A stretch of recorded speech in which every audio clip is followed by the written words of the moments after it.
Well, hello, everybody. Thanks for coming. We'll get started here in another minute or so.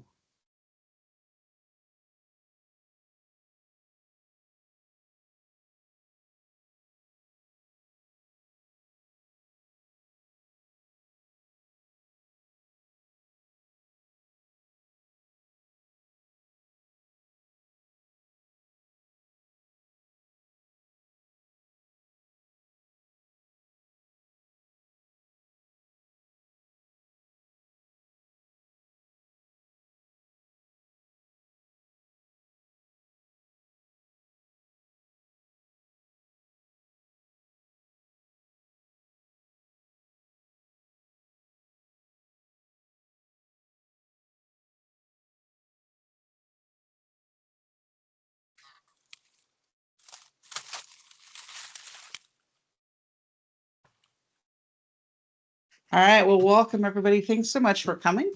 Um, get a little bit of background noise there. I'm going to hunt that down for a second. All right. I think I got it. All right. So we're doing this in a webinar format. So if you are an attendee, you will not be able to turn on your speaker, your microphone, but you will be able to use the Q&A button. If you've got questions, there should be a Q&A button up there at the top. You can post in there and post questions, and we will get to them as we get near the end of our semi-planned remarks. So this is a pretty informal gathering, but I'm Sarah Miller. I am Assistant Professor of Emergency Management, Chair of the Emergency Management Program at Pierce College in Washington State. And we put this together because we've been fielding a lot of questions from students about what emergency management looks like, what it's going to look like. And so we're gonna do our best to address that on the panel with me, and I'll let each of them introduce themselves. Gus Reyna. Gus, if you want to introduce yourself. Hello, good evening, everyone, and thank you for joining us. I'm Professor Gustavo Reyna, or Gus Reyna for short. I'm very happy to be here with you all this evening, especially because Sarah had asked me to speak a little bit about international opportunities for emergency management. And it so happens that I am the president of the Latin American Council for the International Association of Emergency Management, or excuse me, emergency managers. And the fact is that there are a ton of opportunities for emergency managers throughout the world. So I will be happy to be discussing those with you here in a little bit. All right. And Brandy. Hi, everyone. Thank you, Sarah, so much for inviting me. My name is Brandy Hunter. I am the founder and CEO of Aspiring Emergency Managers Online. We're a professional development group that is designed to help those who are trying to get into the field of emergency management. And so I was invited here to share some information on professional associations that you can join while you're trying to jumpstart your career in emergency management. Brandy's also one of our graduates and Yes, on I our am. board. So Brandy's underselling herself just a tiny bit. And Scott. Hi, I'm Scott Preston. I'm the Associate Professor of Emergency Management, the same program that Sarah's leading. I also am a healthcare emergency manager at Multicare Health Systems in Washington State. All right, thanks everybody. So we do have some order to this chaos. First, we've been getting a lot of questions from students. Like everybody's aware of what that things are happening in the federal government. And the reality is we don't know how any of that is going to shake out right now. But what we do know is the disasters are not going to stop happening, right? And as emergency managers, we manage disasters from beginning to end. So we do planning, we do preparedness, we do all of those things, and none of that stops, regardless of what happens in the federal government. What happens there might make our jobs harder for some period of time, but we really don't know. What we do know is that all disasters, no matter where they happen, all disasters start locally and they end locally, right? The people who live in a community are the first people to be impacted by a disaster, and they're the ones still there after everybody else goes home. And nothing about that changes.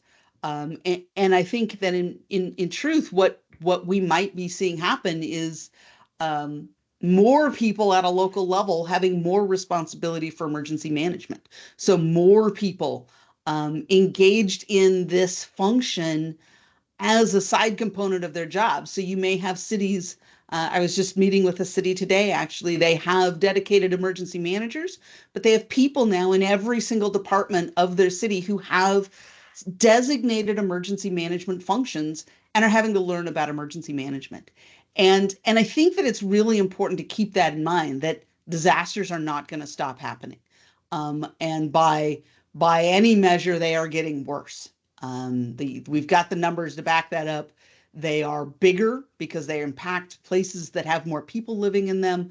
And so we are charged then with creating more resilient communities, more resilient organizations, so that we are preventing some of those harms from happening in the first place.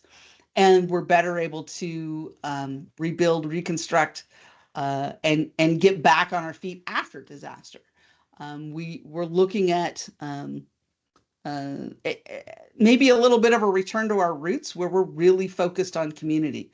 For a long time in emergency management, there's been this idea of whole community. That idea never went away, but I think that it's going to be front and center now, as we're really trying to help people in our communities and organizations in our communities understand everybody's role in disaster preparedness, disaster mitigation, resiliency, recovery. Response will happen, right? Response will happen whether we plan for it or not.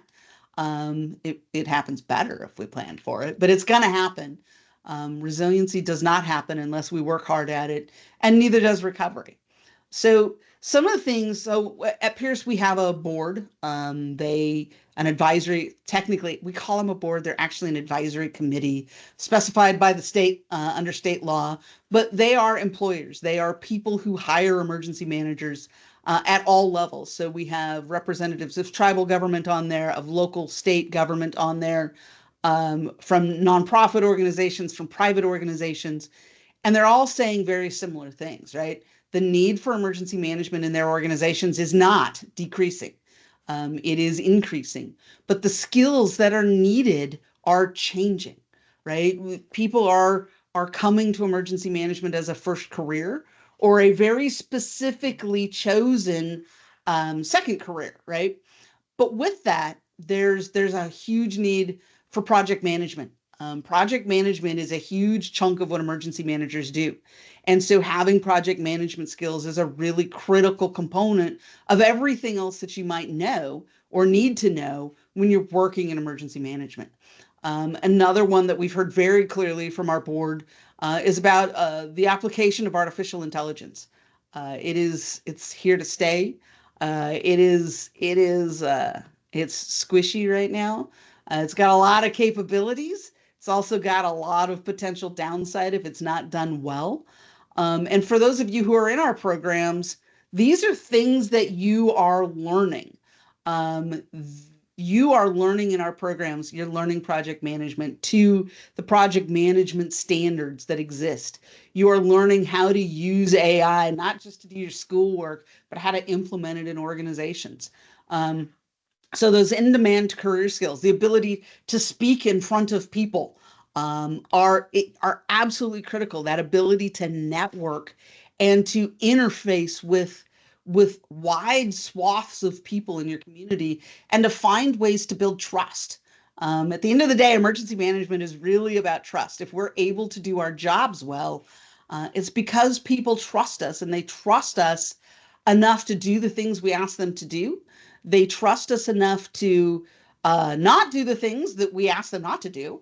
And they trust us enough to help spread the messages that we have to the people that they rely on, right? Or their loved ones and their friends. So when we're talking about preparedness, we're doing it in a way that resonates with the people in our community, right? And we all have different communities. What we might say about preparedness where I'm at, which is near Seattle, right? What I might say is going to be very different than what Gus might say where he lives in Texas, right? We have different messages because we have different people that live in our communities. And the ability to recognize that and identify who lives in our communities and speak to them in a way that resonates and makes them understand that they can be more prepared, they can be more resilient, and that it's not about spending money on stuff. It's about how we communicate and how we plan to take care of ourselves is a really critical piece of all that we do.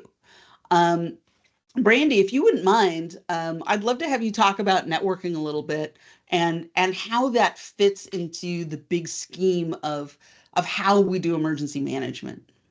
Yes, definitely. I'm happy to share about how professional associations like AEMO, IAM, WASEMA, and some others can really help to level up your career, especially if you're trying to get started.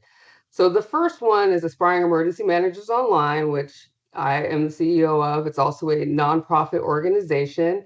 If you're looking for a community that actually gets what it's like to start out in EM, AMO is it. It's a space that's built for you where you can get connected with experienced professionals, get access to training, find jobs and internship opportunities, and most importantly, get support from people who understand the challenges of breaking into this field.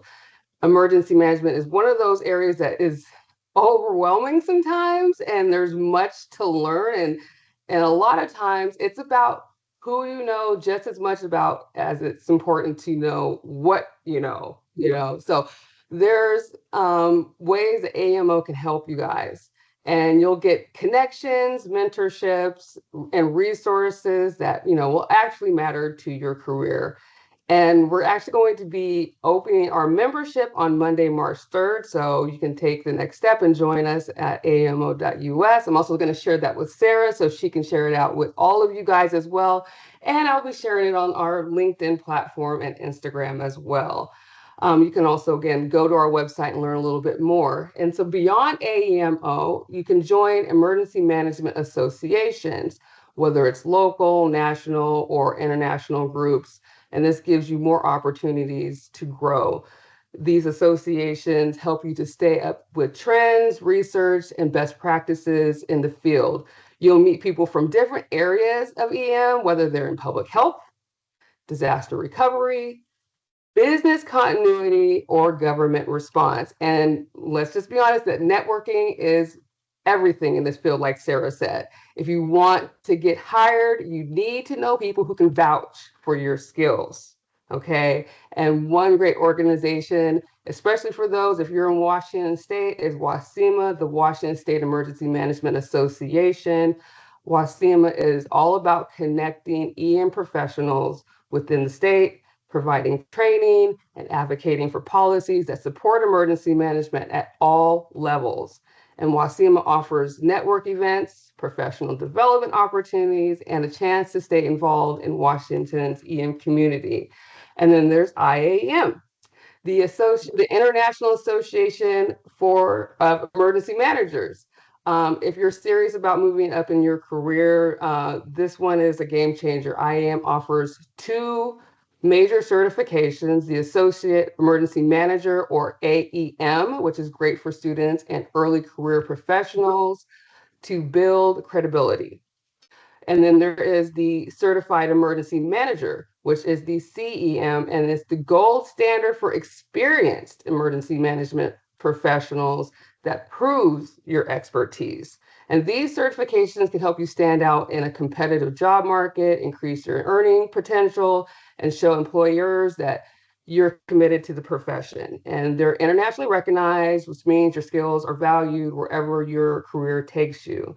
And IAM also has local chapters across the US and globally, which provides network events, mentorship, and regional resources that are tailored to your area, like Sarah's mentioned that all areas are different and they respond differently and prepare differently.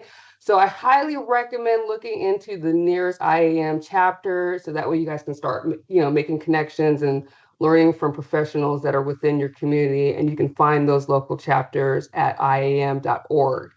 And another thing, business continuity. It is deeply tied into emergency management. So joining a business continuity association is a smart move for anyone in this field. And one standout is the Disaster Recovery Institute, or DRI, which offers 2 certifications: the Associate Business Continuity Professional, which is the ABCP, a perfect starting point for those who are new to business continuity; Certified Business Continuity Professional, the CBCP, a higher certification level for experienced professionals. And so having a background in business continuity can really complement your emergency management career. In fact, business continuity and EM work hand in hand.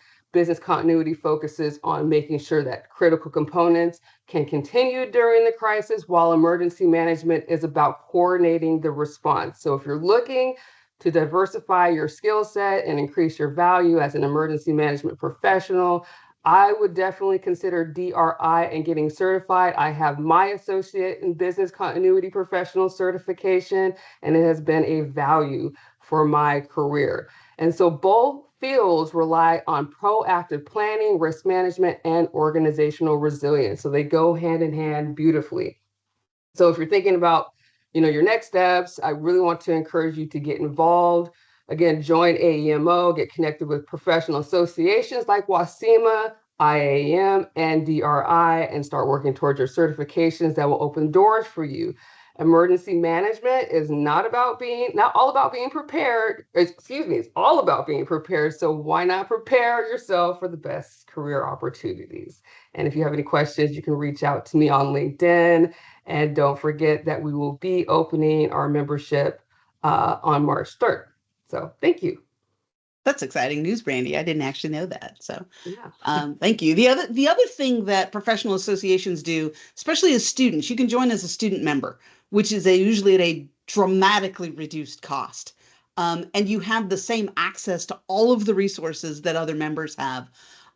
We actually here at Pierce, for students who keep their GPA up, we have an honor society that you can join, and they have different levels of certification as well.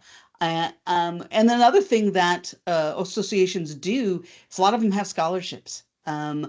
Pierce students have won all of the WASEMA scholarships in the last 2 years, which has been really exciting for our program and for our students, right? It's always good to find ways to pay for your education, and those association memberships can really help. I saw your question, Caleb. There is no limit to how many associations you can join. That's determined by how much money you want to pay to join associations, right? And so you might need to be selective in that, and it might change over time, right? I've been a member of. I was a member of ASPA, which is the American Society for Public Administration. They have a disaster management group in there. I was a member of that for a long time as a student. My interest shifted, and now I'm a member of WASEMA. I'm a member of IAM, and because that's where I find value right now.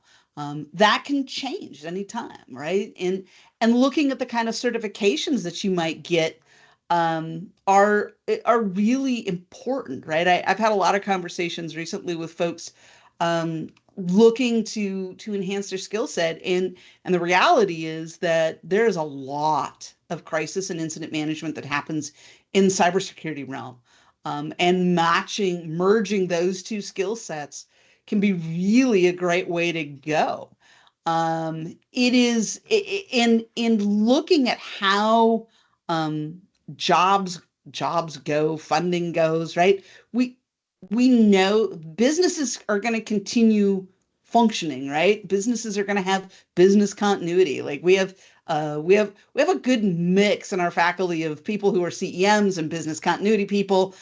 Scott has his CEM and his CBCP. I have my CEM and an ISO 22301 certification, which is an international business continuity certification. The programs are extremely similar.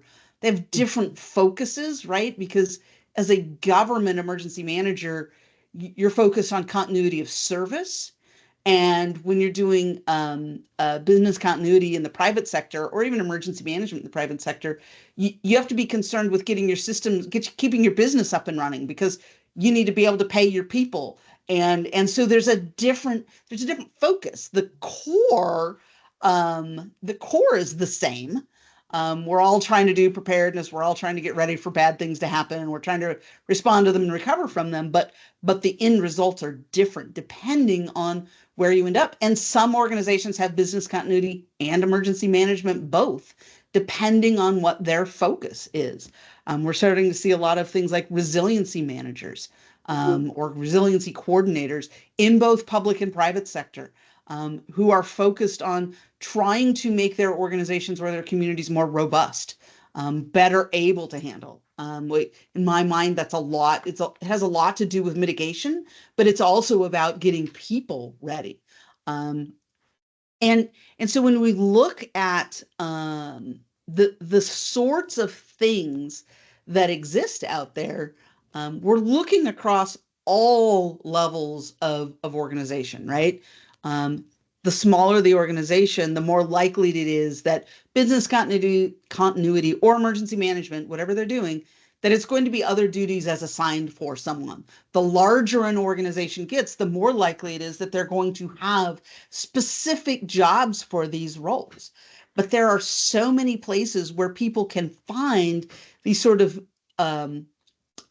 niche skill set markets. And Scott's going to talk about that in a minute.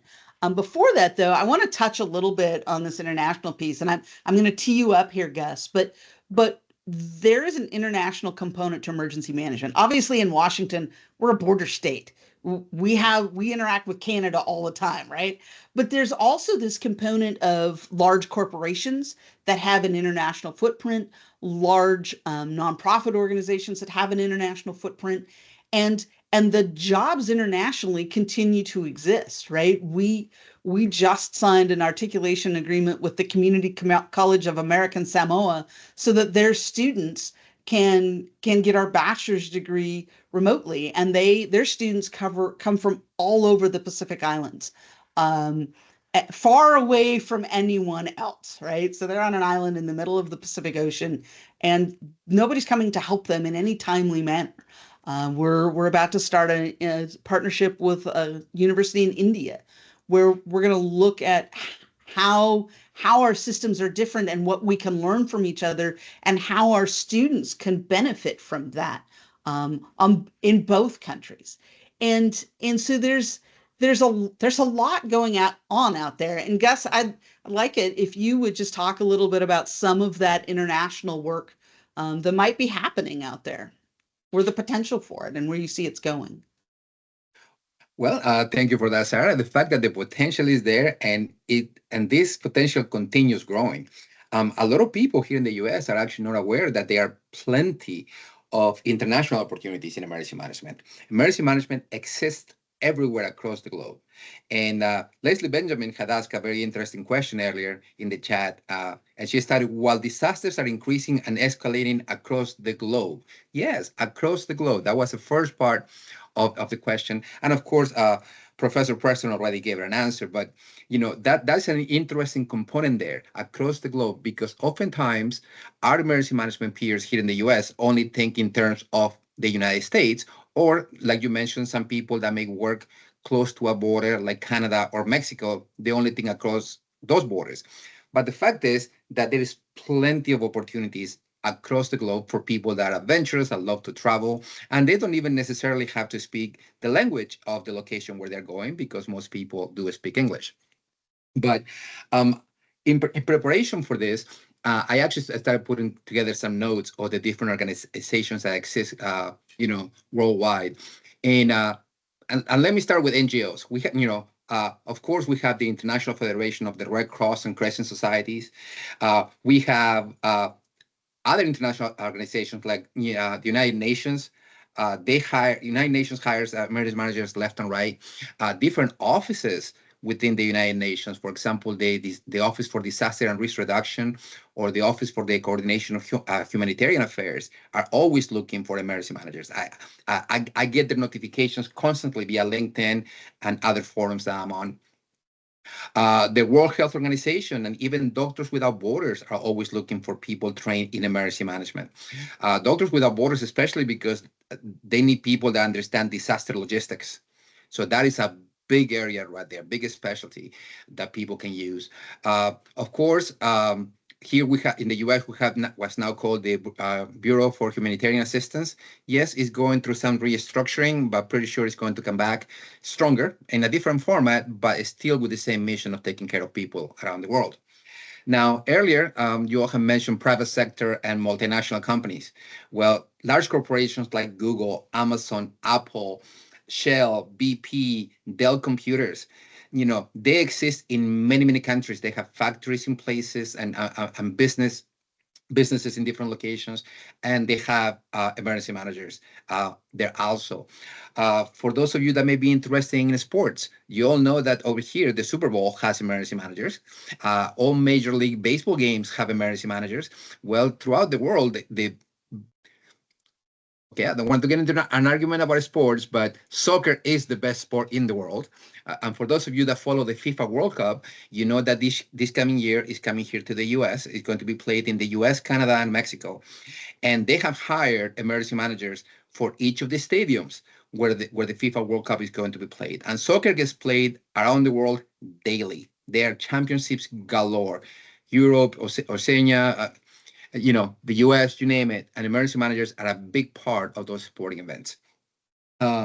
When it comes to other international corporations, well, let's talk about the US, for example. We have plenty of consulting firms here in the US.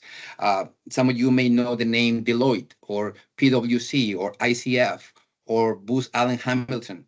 Well, all those companies have international emergency management divisions in which they're always looking for people too that are qualified in those areas. So even defense contractors like Dynacorp, KBR, PAE, Amentum, they support emergency contingency operations globally. So they need people trained in emergency management as well. The kicker with a lot of these jobs that I'm talking about is that oftentimes they might not call them emergency management like what we call it here. They may use a different title like crisis management, crisis support, crisis intervention, whatever the case may be. But the reality is that the duties and responsibilities are those of an emergency manager. So there are a ton of opportunities globally, guys. I mean, you just have to be able to understand what they are and match them to your skill sets. And like I said before, don't be too concerned about the language. For example, again, I represent IAM in Latin America, and I'm working with all the countries now from Mexico all the way down to Argentina. And obviously, I do speak Spanish, so I can talk with them well. But a lot of those folks also speak English. So when they're looking at hiring talent that's coming from other countries, oftentimes that talent doesn't need to speak their language because they're English speakers as well. So there's a lot more that I could get into, but for the sake of time, I'm going to stop right here. But I'm sure that some of the things that I'm leaving out right now will come up with your questions here in a little bit. I look forward to your questions, so don't hesitate to ask anything that you're curious about. I'm here to help. Yeah, sporting events are those to me are really exciting. We have one of our students actually, I don't think he's here. He's not here, but one of our students actually works full time for a sports league, is getting his emergency management degree and hopes to eventually be able to merge those two things together, right? Because it's the skill set is there, it's needed, and sports is his first love. So it'll be cool if he's able to merge those into a career that combines sports and emergency management. He's pretty happy doing the sporting part right now, but eventually, we age and our bodies maybe age out of being able to do the sporting bits, and he'll have this on ready to go when the time comes. I'm glad you mentioned things like Doctors Without Borders, Gus, because those organizations are huge, and they have crisis planners because they have plans in place to get people out of dangerous situations when they happen. There's large NGOs like Shelter Box is one. They're a volunteer organization. They have some paid staff. They have a plan to get people in and out of country safely where really bad things have happened. And so when we look at those things, I think we have to look broadly, but these things exist. I put this in the chat. The NFL hires contract emergency managers in every city where they have a team. I just saw recently the job postings that our state emergency management is hiring to support the World Cup. And if you've ever seen pictures from a local EOC when the Super Bowl is going on, it is wild. Like it is packed with every alphabet soup agency. And then all those folks go back to their regular jobs, but huge sporting events bring tremendous amounts of work. Well, and the Olympics is coming to LA soon in Olympic time, like 2, 3 years, something like that. And 2028. Thank you, Simo. But the Olympics themselves will be hiring people to do this kind of work in and around LA as they build up to those games. They have people who work on it full time, but then they will have people they hire to work on it in country because they have massive areas of things that they have to account for. Right? It's a huge event in a very metropolitan city, and they're gonna have a lot of work to do.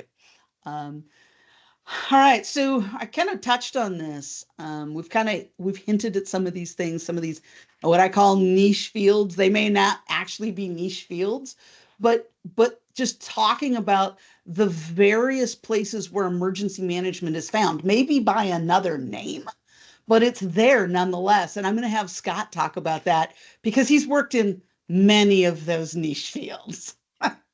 Scott. So I have never, other than I did an internship at City of Covington 20 some odd years ago to get my start. I've never worked in city, county, state, or federal emergency management. I've always worked in something adjacent to that. So I started my career in higher education at University of Washington, which is where I was introduced to emergency management and sporting events, or emergency management and special events. Every Husky football team, there is a ton of emergency management planning that goes in behind those. Same thing with commencement. Imagine, we think Pierce College graduation's big. Husky graduation, 55,000 to 60,000 people in the stadium. That's a special event. And so the Dalai Lama wants to come to the University of Washington for a visit. That's a special event. All those sort of things. So it was really interesting to see how much opportunity there was in emergency management outside of that little slice of that narrow pie that we think of in terms of city, county, state, or federal emergency management. So I've done higher education emergency management. I've done a lot of emergency planning and special events and sporting events. I've been a Seafair volunteer with Seafair Emergency Management for 15 years. I've participated in the Seahawks Victory Parade along the parade route as an EMT. I've already talked about Husky Stadium and all that, but other special events, the 2018 Special Olympics, National Special Olympics, I was the operations section chief and worked that event for 10 days. So there's a lot of opportunity that way. These days, I'm in healthcare emergency management. Now, what Brandy was talking about is 100% accurate in that business continuity and emergency management share hands. Think of it as an interwoven rope with the rope of business continuity and the rope of emergency management and some other skill sets like project planning and logistics and public speaking and a little bit of cybersecurity, all kind of woven together. And that's what my current job looks like that way. But it's funny because in my professional networking, that's another thing I absolutely encourage people to do. I was told once upon a time by somebody who was well respected in the region, who was working for a large insurance company in Seattle, who's no longer there. The University of Washington took over their tower. I was told I could never combine emergency management and business continuity. So one of my recommendations is to politely ignore people who tell you can't combine something for emergency planning, because I made that my career. I did both of those. And I've been doing it for the last about 15 years with a CBM and a CDCP. And because I had those combinations, that's what got me my job at University of Washington. That's what got me my job at Multicare, doing emergency management and business continuity. That's why I was brought into the program at Pierce College. Was Sarah's predecessor, John, needed someone who could teach the business continuity side and still explain how it connects with emergency management. So I can absolutely say that that has been one of the best decisions in my professional career, just to combine those two that way. So healthcare emergency management, that's pretty broad too. So not only are we looking for someone who understands emergency management and business continuity, all healthcare organizations rely on hundreds and hundreds and hundreds of vendors and things like that.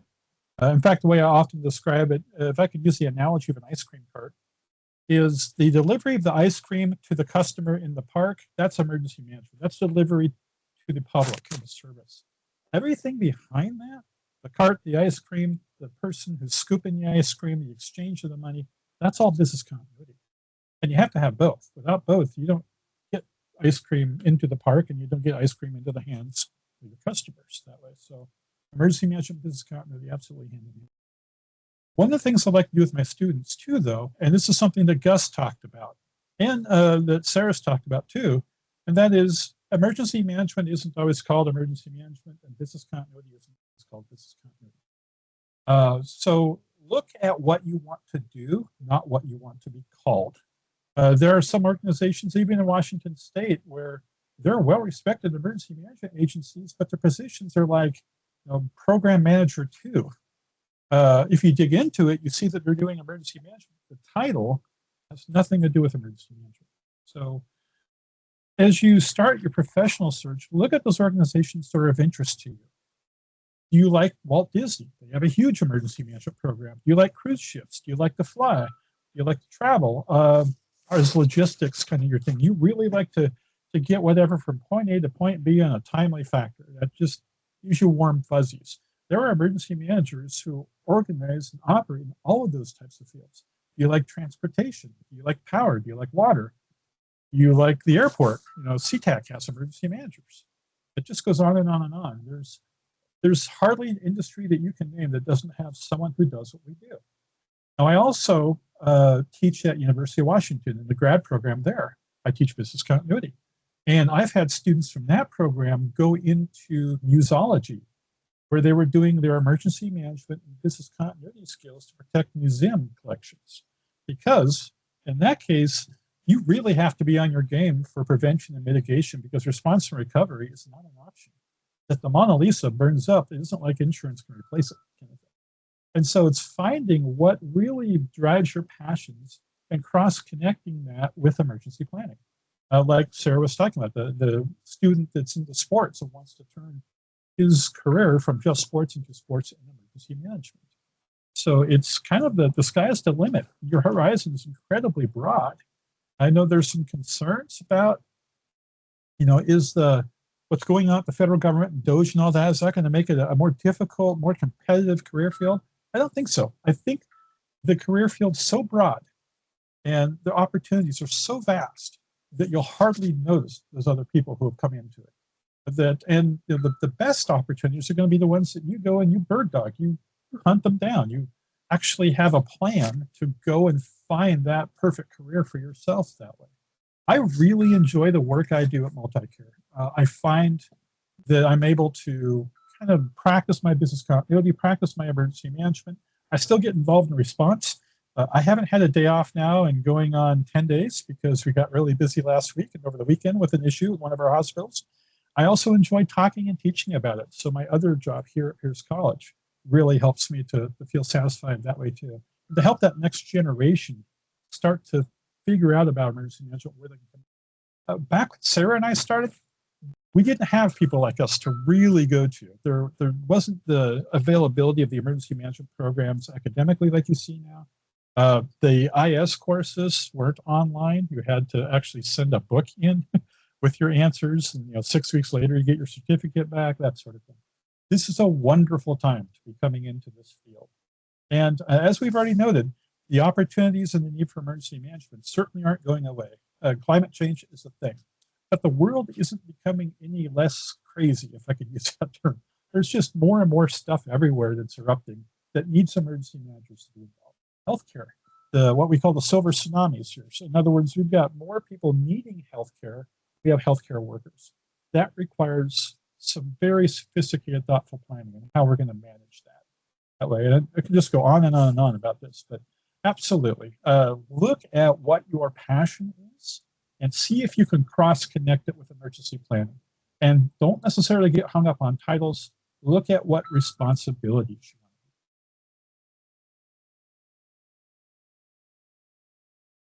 want. All right. So it's interesting the Smithsonian got mentioned. We actually had a student who did an internship with the Smithsonian DC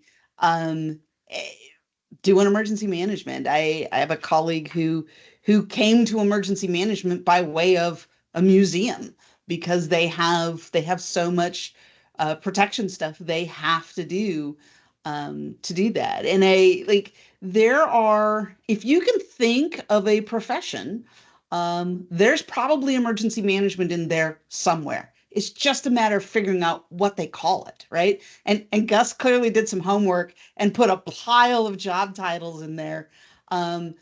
Crisis response. I will tell you that every large multinational corporation has somebody who does crisis management as well, where they're taking care of their employees who might be traveling, who find themselves in a pickle.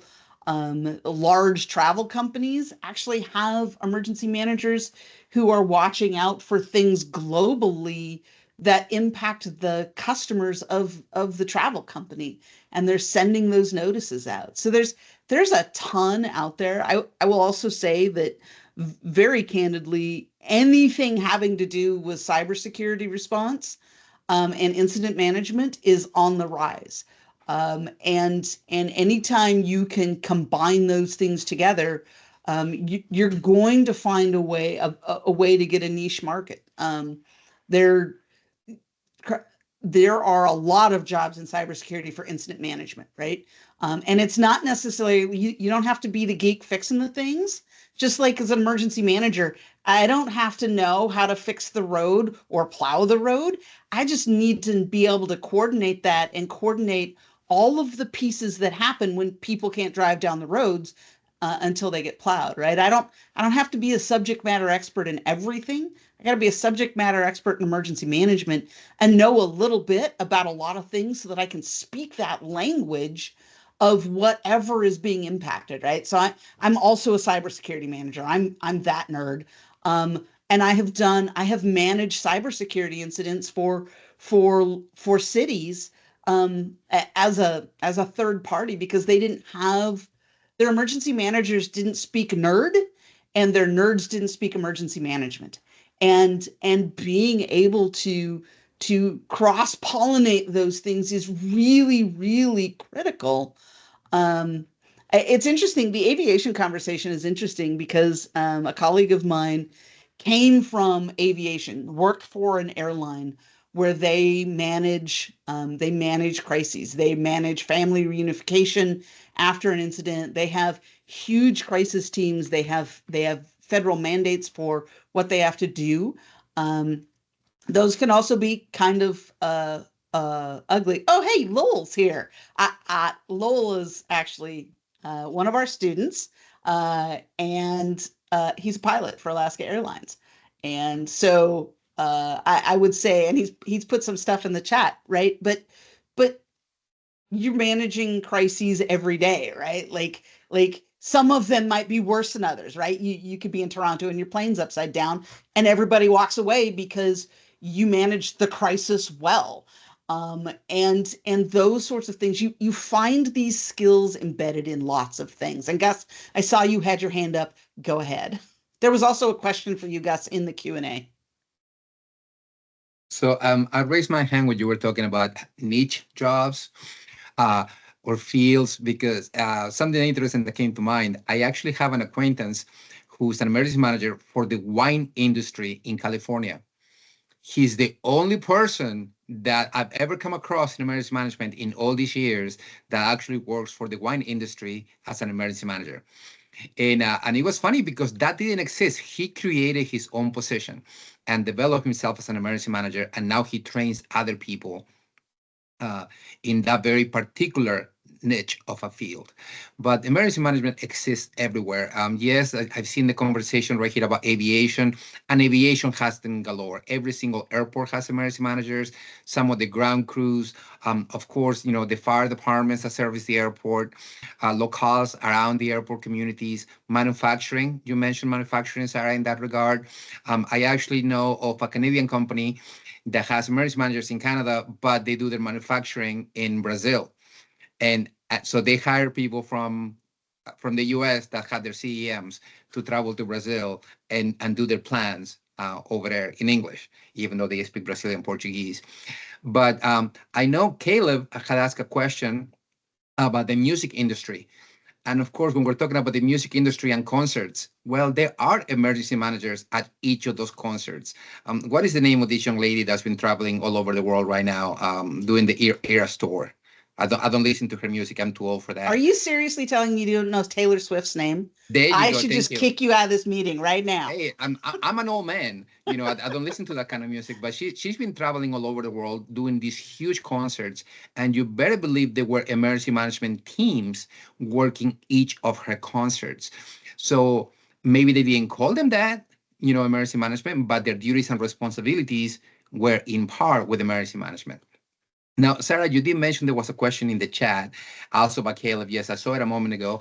And you were talking about the different languages and where do I get that information, Caleb? I'm going to be honest, I only get it from LinkedIn. I use LinkedIn as a professional tool. There are plenty of others. I just don't have enough time in the day to go to many places. So I just hang my hat in LinkedIn, and I'm part of numerous professional groups in LinkedIn that use Spanish as their main language. And I see their postings, I see announcements of their trainings. And of course, we communicate because a lot of them ask me questions about how we do things here in the US. And I ask them questions how they do things there. So we can benefit from each other's lessons learned. But if you're looking at learning other languages, especially Spanish, which is a very popular language throughout the world, that would be a good place to start. Just go to LinkedIn and join emergency management professional groups in Spanish, and you can get pretty much what you need from there. Now, one thing that I will say though, WhatsApp is a very important communication tool in Latin American countries, and there are a ton of emergency management WhatsApp groups also that you could join. I personally choose to stay away from those because it's just too much for me with everything that I have going on. LinkedIn works, but if you start going there, Caleb, you'll notice that some people will ask you to join their LinkedIn groups as well. I'm sorry, their WhatsApp groups as well, so they can continue sharing information. I'm glad that somebody mentioned music because as a music nerd, but one of my, some of you may be familiar with Storm Ready certification. So the National Weather Service will certify cities as storm ready. They'll certify organizations. My very favorite touring band, the band itself was storm ready certified because they made sure that they had all of the components in place at every venue they went to keep their fans safe. And so they had someone who did that. Live Nation is a gigantic music venue management company, as I'm sure you know. They have emergency managers, or they have people, I can't remember the job title that they use, but they have people that organize that for their venues because they have a continuous stream of people coming and going, and they have large events, and they have a lot of people consolidated in one place. And so all of those large companies have jobs like that as well. Scott, go ahead. So one of the eye-opening things when I began doing Husky football was one of the reasons why they have all that kind of planning is these are multi-million dollar events that you do not cancel for anything. So they will end up investing to ensure the continuity of those events against nearly every conceivable possibility. They may pause the event. We had Husky football games that had 60-mile-an-hour winds. The game paused occasionally. It did not cancel, did not stop. And so that's why you see this sort of investment in these special events, these special venues, because the return on the investment is much more if they don't have to cancel the event because they have a plan for it. Yep. And things like tornadoes and fires and all kinds of things happen. I've been at outdoor concerts where there was ashfall from wildfire, and they were messaging telling people what to expect and whether there was any danger, because it's a little disconcerting to be at a concert and have ash falling on you. There was no threat because the ash was actually coming from a long ways away, but people came from all over and they had no idea. So people were a little scared, right? And so keeping that to a minimum, that the scaredness to a minimum was important. All right. So I hope this has given you all, like those of you who were having doubts about your career choices, I hope that this has given you some hope, right? That's what we're trying to do. We're trying to help everybody understand that that our field is not going anywhere. We are all career emergency managers in addition to being professors and all the other hats we wear. Nobody speaking today has less than 3 hats that they wear. Between volunteer duties and paid work, like we just wear a lot of hats. And they're all emergency management hats, right? And so I hope that is what came through. Like we're very excited about what we do for a living, and what we help all of you learn to do, and what we do in our communities, whoever those communities are. I'm not any less excited than I was yesterday. I'm a little more tired than I was yesterday, probably, but that goes with the territory. And I hope that there's a lot going on right now at all levels of government, but ultimately disasters will continue to happen. And people, regardless of what their job is, are going to have to deal with them. And I think that is a really core thing to take away, right? You've seen people in the chat who do completely different things for work, but they're getting a degree in emergency management and they're using it as part of their regular job. And they have an intention of being able to use it more fully when they change careers. Most people now will change careers. I don't know. I don't even know what the number is, but multiple times in their lifetime, 5, 6, 7 times, complete career changes. But these are the sort of skills that apply no matter where you go, right? You're always going to need to manage projects. You're always going to have people in crisis, no matter what you do, no matter what job you have. If somebody's going to have a bad day, and it might be something that you have to deal with, and so helping do these things is important. Lowell just dropped a volunteer opportunity in there. We do service learning. Our service learning project for this year is coming up in April, and it's the Seattle King County Clinic, where we help 1,000 people a day access free medical care. And I say we because I have been a volunteer there since the very first day it started 10 years ago. And we there's emergency managers volunteering, there's students volunteering, doctors and nurses and all kinds of people. And you get to meet those people, and they get to see that you're dedicated to serving the community, and you make those networks. We talked about it early. This field is really about networks, right? Like it's not that you get a job because of who you know, but because you know a lot of people and you've made the effort to get to know people, you end up getting job opportunities because you put in the work. You put in the work to build networks, to show that your communities are important to you, and that pays off, right? We may or may not believe in karma, but when you do good, good comes back to you. And so finding ways to do this work, whether it's paid, whether it's volunteer, it's how many of us started. I started as a volunteer a long time ago doing wilderness search and rescue. And now not only has it been my paid job, but it's now my honor to teach the entire next generation of emergency managers. And by generation, I'm not referring to age. I'm referring to the people who are going to get the full-time jobs now that I have vacated them, right? And it's a changing world. Like we are using technology in ways that current emergency managers never dreamed of. And they are saying very clearly they don't know how to use it. I had the opportunity to speak on AI and emergency management at the state conference in Nevada last week. And universally people said, yeah, we need to hire people who know how to do this, because we don't know how to do it. And we don't know we don't even know what to do with it. We don't know what's good. We don't know what's bad. We don't know what's safe. And we need to hire people who come to us understanding those things, who can tell us, no, this is a bad idea, or yes, this is a good idea. But we don't have those skills, and those skills are very much in demand now. So I will put a link to our program in there. If you've got other questions, feel free to throw those in the chat. We're happy to answer them. We're happy to help you connect. And I'm happy to chat with people always. Scott and Gus and me and Lenora is here. Paul was here briefly and had to leave.